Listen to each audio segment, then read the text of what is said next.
Good morning, Floss Tube. It's Julie with Reflections, Framing, and Stitching. Today is Wednesday. It is the 17th? Yeah, 17th of June. I almost said April. What the heck is up with that? 17th of June. And this is Chart of the Day video number 51. How are you today? Good. Good to hear it. Hope you had a good weekend. Welcome. Sorry I missed yesterday. I had everything set out and ready to go yesterday. Had chosen the chart of the day and everything, and realized I'd left the computer at home, so could not record one for yesterday. So again, I apologize for that. But I'm back today. The sun is shining. It's breezy again.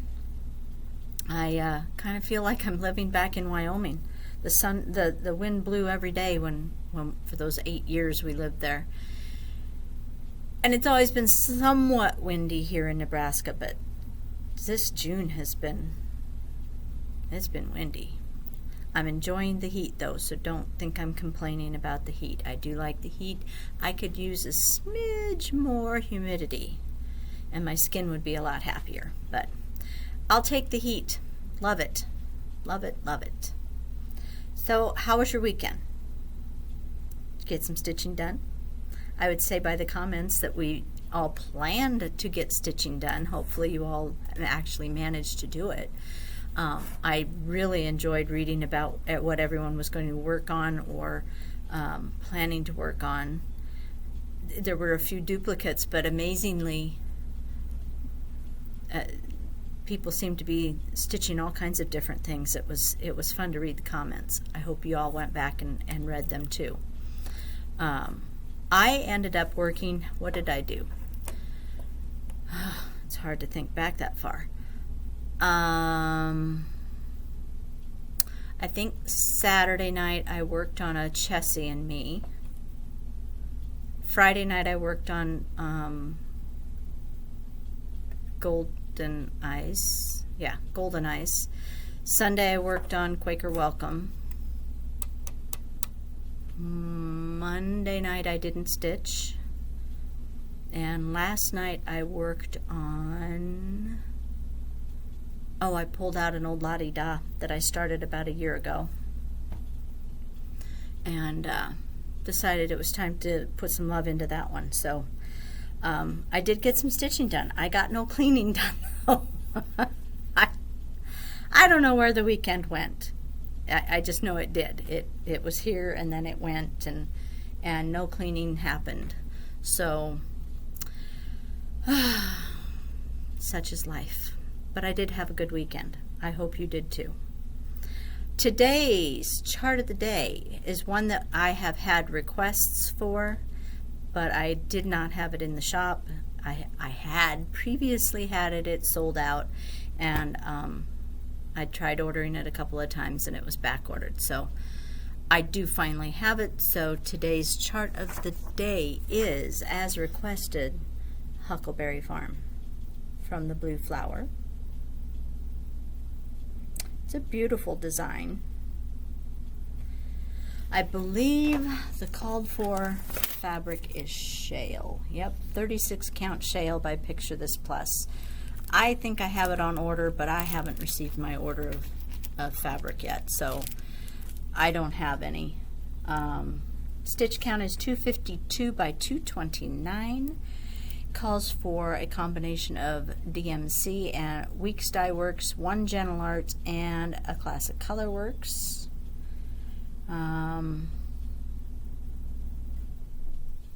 Yeah, got a really pretty butterfly. See that butterfly? There, that's a good picture of it, right? Right there? Pretty butterfly.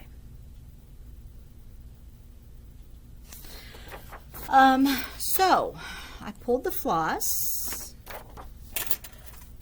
and I had everything, which was amazing, except for the Country Redwood.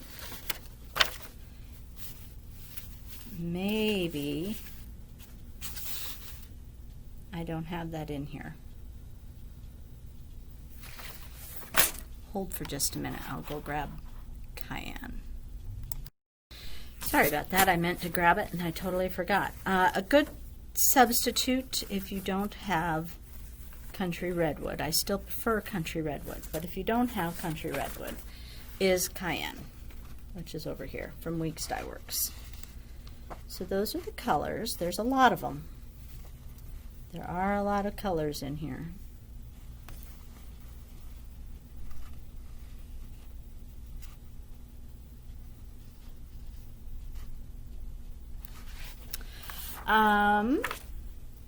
Let's see, what fabric do I want to start with? We're going to start with Jamie's Kilt. I've shown it before. This is 36 count Jamie's Kilt. And I think the colors would look fabulous on here. I think everything would show. Let's see, there.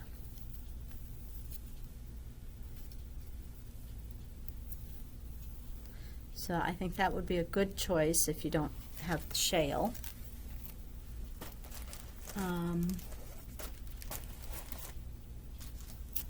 This is 28 count memory Lugana from Picture This Plus. It's more pink than shale. Shale is a little more purpley. This is more pink, but I think you could get away with this also.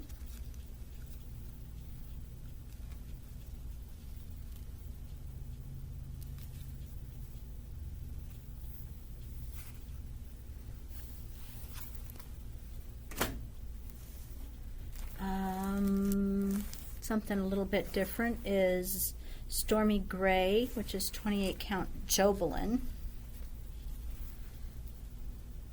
It's also really good for Halloween stuff. The only color I might caution about would be this DMC one. Ooh, need my glasses. 169 may or may not show up. It depends on where it's used. You can either lighten it or darken it. So I think that would work. And then I did get a yard of a fabric called Cocoa from Fiber on a Whim. Fiber on a Whim. I was trying to get some neutrals in, since that's what I'm really out of, and the word cocoa, I kind of expected it to be a neutral, but when it came, it is more purple with some green in it, so it's kind of similar to Jamie's Kilt without the blue. Very pretty color, just not the brownish neutral that I was looking for. So I think this would work well also. This is, I believe, a 36 count. So I think that would work quite well for this chart. Oh, crap. Sorry. Came to work this morning and I noticed the little flag stakes were out in the grassy area. I was hoping we were going to get away without having the fireworks stand out here this year, but apparently not, because the truck just pulled up with the tents and stakes and everything, so bummer. So those are the 4 fabrics that I chose to get back on the topic at hand. And I think any of them would look really nice. So just a few options for you if you can't get your hands on shale. And while we are discussing fabrics, I want to say once again that if you want to order a fabric through my website, you need to call me first, because I sell by the square inch. I do not sell by the fat quarter, fat half, yard. It's not priced that way in my system, and that's not how I sell it. I sell by the square inch, so I cut to the size that you need. Doesn't mean you can't call and say, I need a fat half or a fat quarter. It just means that it's going to cost you more because I sell by the square inch.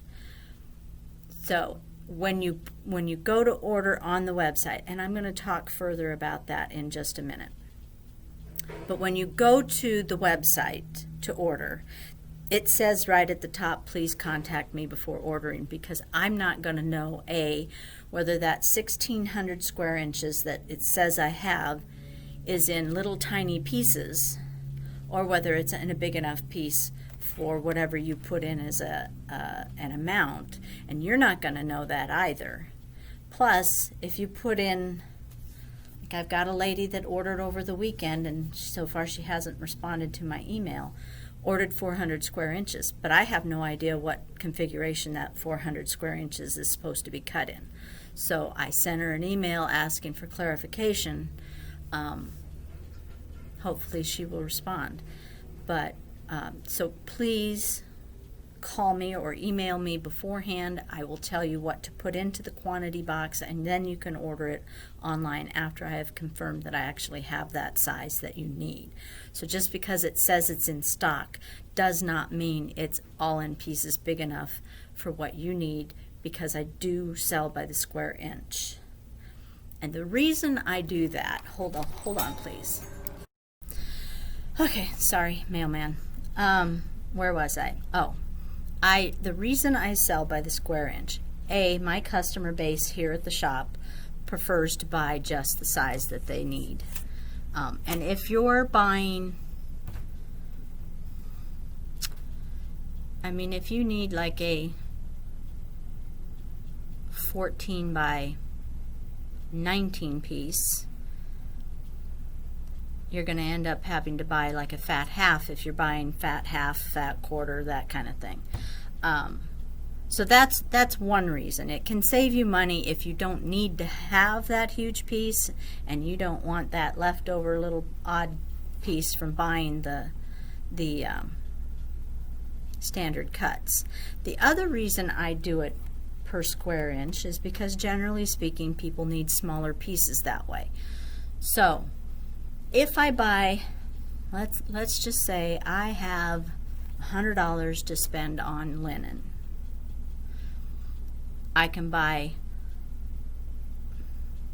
let's say 2 yards of one color with that $100, or I can buy a yard of, or I can buy 2 different yards, 2 different colors that are a yard, thereby giving me a larger choice. And I'm a person that likes choices, so I would much rather spend the money that I have and buy, let's say I have $400, I can buy 4 1-yard cuts of 4 different colors, or I can buy 4 yards of one color. And if I was selling by the square or by the standard cuts, that's what I would have to do, and I would have to cut down greatly on the amount of colors and variety of fabrics that I have. And I have found that people like the variety of colors. So but because I also eat the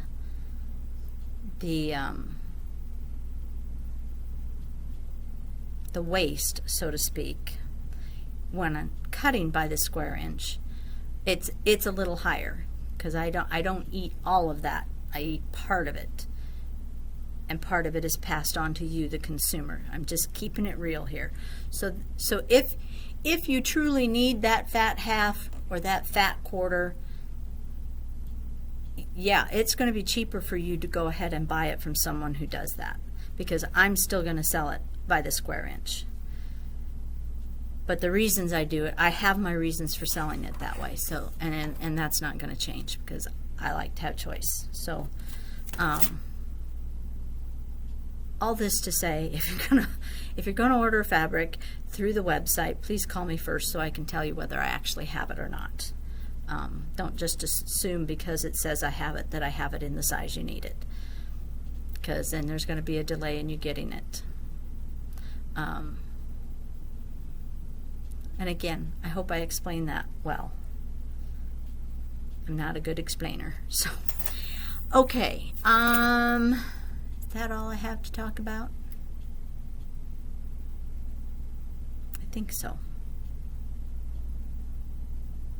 I watched The Genetic Detective last night. Again, didn't understand how she did what she did, but I'm glad she did. That weirdo needed to be caught. So, otherwise I don't know much. King Louie, Amy's dog, is sick. I think I told you she adopted, and they are in the process of adopting a rescue.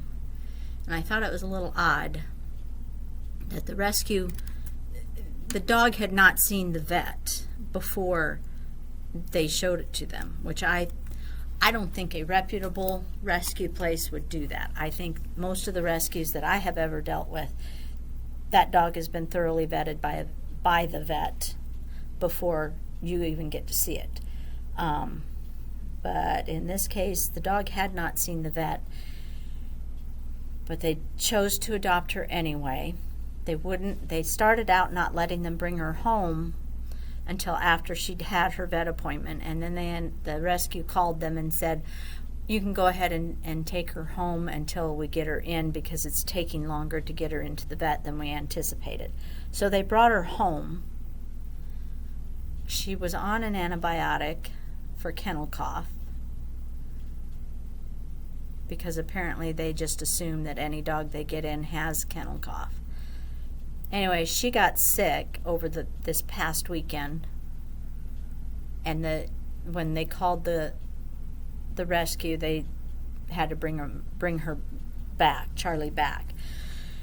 And then Louie got sick. So they were at the vet this week with Louie. Poor little guy, had a pretty good fever, and he got snot dripping out his nose, and so apparently he has an ear infection and a pretty bad respiratory infection. So they were dealing with that. They finally got their air conditioning in yesterday. And of course the temperature is in the 60s this week. So they toughed it out in the 90s all last week, and now it's in the 60s this week, and they have the air conditioner. So that's kind of how our luck goes. Everybody else is doing well. So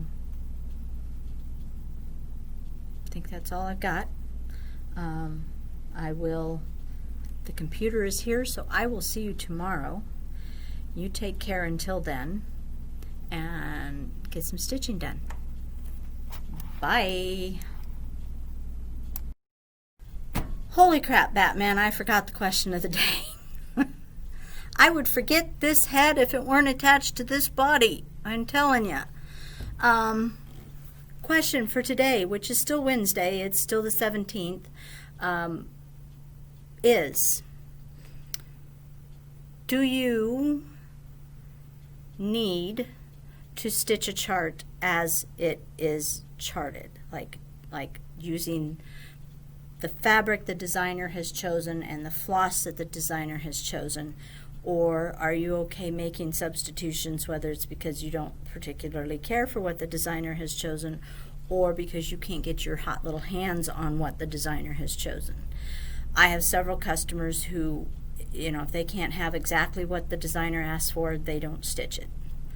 And I have a lot that do, will allow me to make substitutions. I'm going to guess, based on my experience, that most of you are okay with substitutions. But I thought I'd see if there was a larger group of people who aren't okay than what I think. So, that's your question for the day. Again, take care, get some stitching done, and I will see you tomorrow. Bye!